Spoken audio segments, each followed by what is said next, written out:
हरिओम. पातंजल योगसूत्रे, योगदासांचे प्रवचन, सूत्र क्रमांक 33. मैत्री, करुणा, मुदिता, उपेक्षाणाम, सुख दुःख, पुण्य अपुण्य विषयाणाम भावना तश्चित्त प्रसादनम. सुखाजवळ मैत्री करावी, दुःखाबद्दल करुणा भाकावी, पुण्याबद्दल आनंद मानावा आणि पापाची उपेक्षा करावी. या दृष्टिकोनातून चित्त शांत प्रसन्न राहते. अंतराय आणि विक्षेप नाहीसे कसे करायचे ते आपण पाहिले. याचबरोबर चित्त शुद्ध राहणे आवश्यक आहे. चित्त शुद्धीसाठी योगादिराज पातंजली येथे उपाय सुचवत आहेत, जेणेकरून व्यवहारामध्ये आणि अध्यात्मामध्ये दोन्ही ठिकाणी आपण समाधानी राहू, संसार आणि परमार्थ दोन्ही साध्य करू. एक सुख मैत्री. आयुष्य जगण्याची प्रत्येकाची काही कल्पना असते, त्याप्रमाणे जगायला मिळालं की माणूस सुखी होतो. दुसरा सुखी असलेला माणूस पाहून मत्सर होतो, त्याच्यात असूया निर्माण होते, जणू काही त्याने तुमचंच सुख हिरावून घेतलंय. प्रत्येकजण आपापल्या प्राक्तनाने जगत असतो. यासाठी योगादिराज पातंजली सांगत आहेत की सुखी माणसाशी मैत्री करा. द्वेष करून आपल्याला सुख मिळणार नाही. द्वेष केल्याने आपल्यालाच मानसिक क्लेश होऊन दुःख होईल. दुसऱ्याच्या आनंदात सहभागी व्हा, त्यातच तुमचंही सुख आहे. यामुळे तुमचं मन शुद्ध राहील. अशा प्रकारे आपण जर सुखी माणसाच्या सहवासात राहू तर आपल्याला सुखी कसं राहावं याची गुरुकिल्ली सापडेल. दुसऱ्याच्या आनंदी वृत्तीचा झरा आपल्याकडे प्रवाहित होईल. प्रत्येक प्रसंगातून केवळ सुखाचा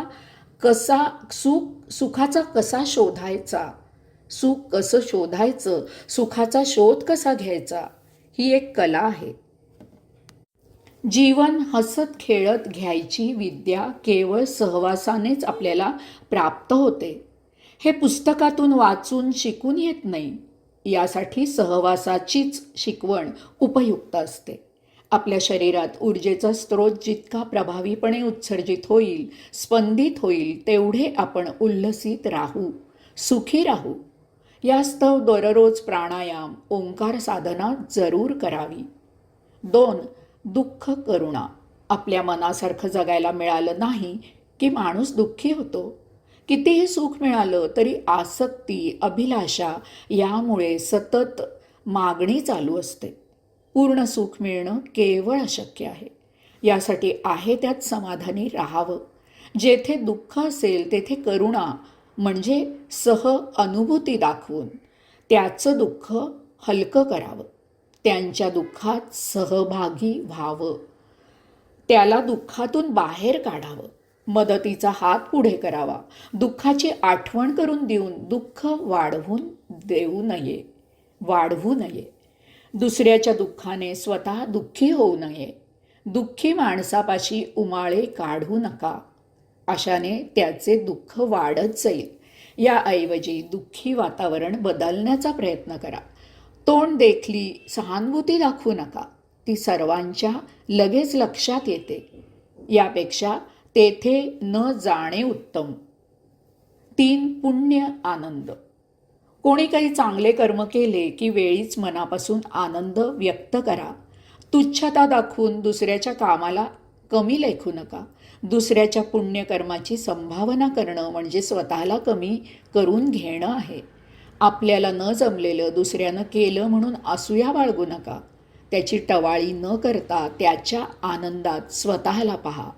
त्यातच तुमचा आनंद आहे, शुद्धता आहे, मनाचा मोठेपणा आहे.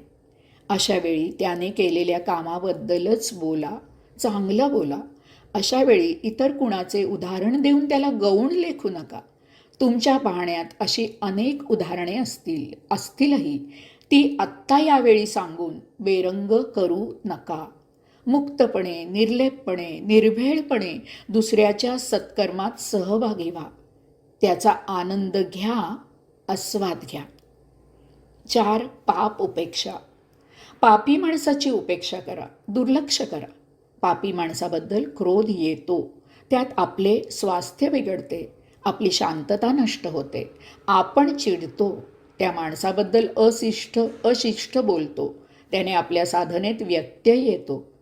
श्री समर्थ सांगतात की असा पापी स्वतःच्या घरात असेल तर आपण आपल्या घराचा त्याग करावा. पाप्याच्या सावलीला सुद्धा उभं राहू नये.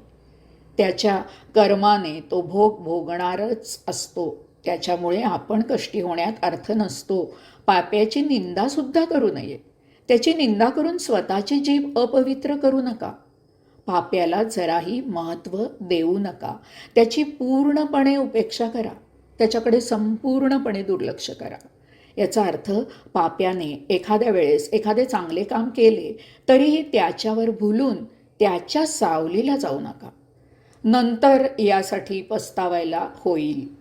त्यावेळी त्याचा काही उपयोग होणार नाही. तुम्हीच दुःखी व्हाल. हरिओम.